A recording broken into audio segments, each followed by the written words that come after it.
You keep hearing this line from Canberra. We've got a plan for housing, we're investing billions, we have policies for first home buyers, help is on the way. It sounds good in a press conference, but out in the real world, you've got families who bought land years ago still staring at empty paddocks. You've got suburbs that were supposed to boom with new housing estates, no supply is coming on, nothing's being released, we're actually going backwards.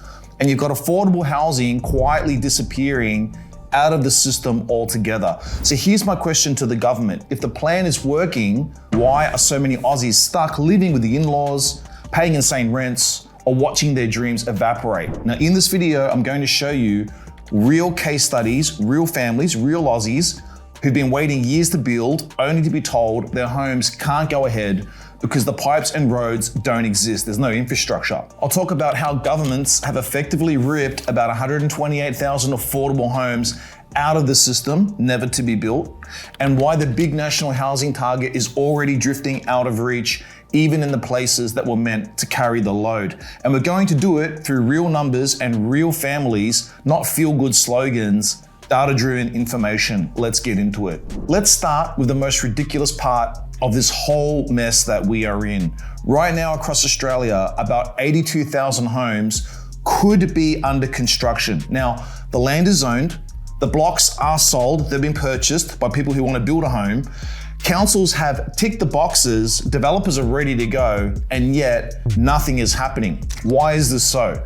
Because no one has built the basic enabling infrastructure. No sewer, no water, no proper roads, no power in some cases. Now these aren't luxury extras, this is basic infrastructure. Take Woolton in New South Wales. You've seen this one all over the news. More than 12,000 blocks of land have been rezoned for new houses. Families bought these blocks back in 2021. They were told, your new community is coming, your house is coming, the infrastructure is coming. Fast forward 4 years, no sewer, no water connection, no clear timeline. People are now being told 2027, 2028 before services arrive. So you've got couples like Adam and Caitlin. They bought their land, they planned their family around building a home, and they're still living with the in-laws, watching prices run away from them every month. And it's not just Woolton. The growth area councils, these are the outer suburban belts around Sydney, Melbourne, Brisbane, Perth, and Adelaide. They're saying the same thing, right? They're saying we've done our part, we've rezoned, we've approved, we've got land for another 300,000 homes by 2029, but without pipes and roads, we cannot build. These areas are supposed to deliver about a quarter of the federal government's 1.2 million homes target. Yet right now, entire estates are sitting there with titles issued, families paying interest and rates, and no sewer connection. So when the federal government says we're investing 43 billion in housing, but 82,000 ready to go homes are stuck because no one wants to pay for a pipe. You tell me, is that a sensible housing plan to get Australia out of this housing crisis? Now let's zoom out and look at the National Housing Accord. Remember, this was the government's 1.2 million homes pledge. It said at the last election in 5 years it would deliver.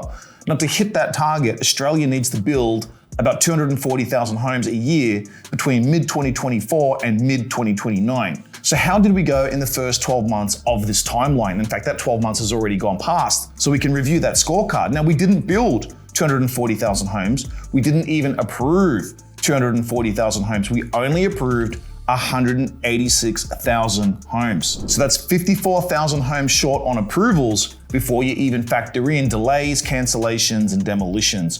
And when you drill down into the data, it actually gets a lot worse. I want to share with you one of the main reasons why we are not going to hit the 240,000 home target set by the federal government. A big reason, every layer of government is not aligned.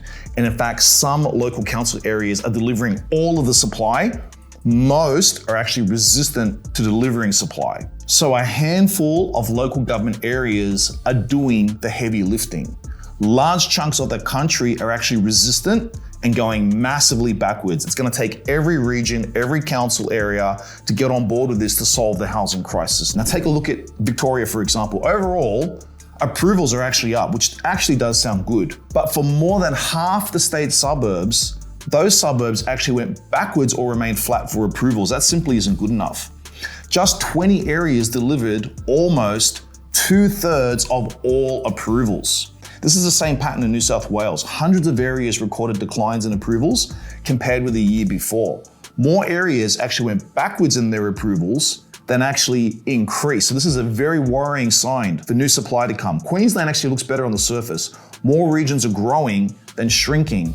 But then you see parts of the Gold Coast where approvals have actually dropped by 1,000 homes in a single year. Now, let's talk about the part no one in government wants to stand in front of a camera and actually admit to the Australian public. Even if we fixed approvals tomorrow, even if we solve the pipes and the infrastructure, we've still got a massive hole in affordable housing. Go back in time. In 2001, for example, social housing made up about 5.1% of all homes in Australia. By 2025, it's down to roughly 4%.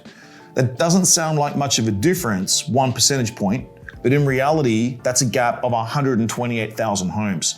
If governments had simply kept social housing at the same share of total dwellings, we'd have around 580,000 social homes today instead of roughly 452,000. That's 128,000 low-income families who could have been in secure, below market value housing, which we do need. Put it all together, and here's the real state of Australia's housing plan. 82,000 homes can't start because lack of infrastructure, pipes, roads are missing. The areas meant to deliver a quarter of the national housing target are stuck waiting for basic infrastructure. Year one of the 1.2 million homes plan, we are already 54,000 approvals short. More than 128,000 affordable homes are missing from the system compared with where we should actually be. And the private rental market is losing stock as investors quietly sell out. Meanwhile, rents are at record highs. Vacancy rates are near record lows. House prices are still rising. In fact, we've had record price growth month on month on month over the last 3 months. And families who did everything right, saved the deposit, bought land, signed contracts, are living in spare rooms with their parents right now because their estate doesn't have a sewer line or the right infrastructure. So when you hear we're investing billions, we've got a plan, targets are on track, you're allowed to be furious, because from where I'm sitting, the problem isn't we don't have enough announcements. The problem is we don't have the pipes in the ground where the homes are meant to be. So tell me in the comments, who do you think is responsible for the mess that we're in? Is it councils, states, infrastructure planning, or just a total lack of coordination from the top? Because the people suffering aren't politicians.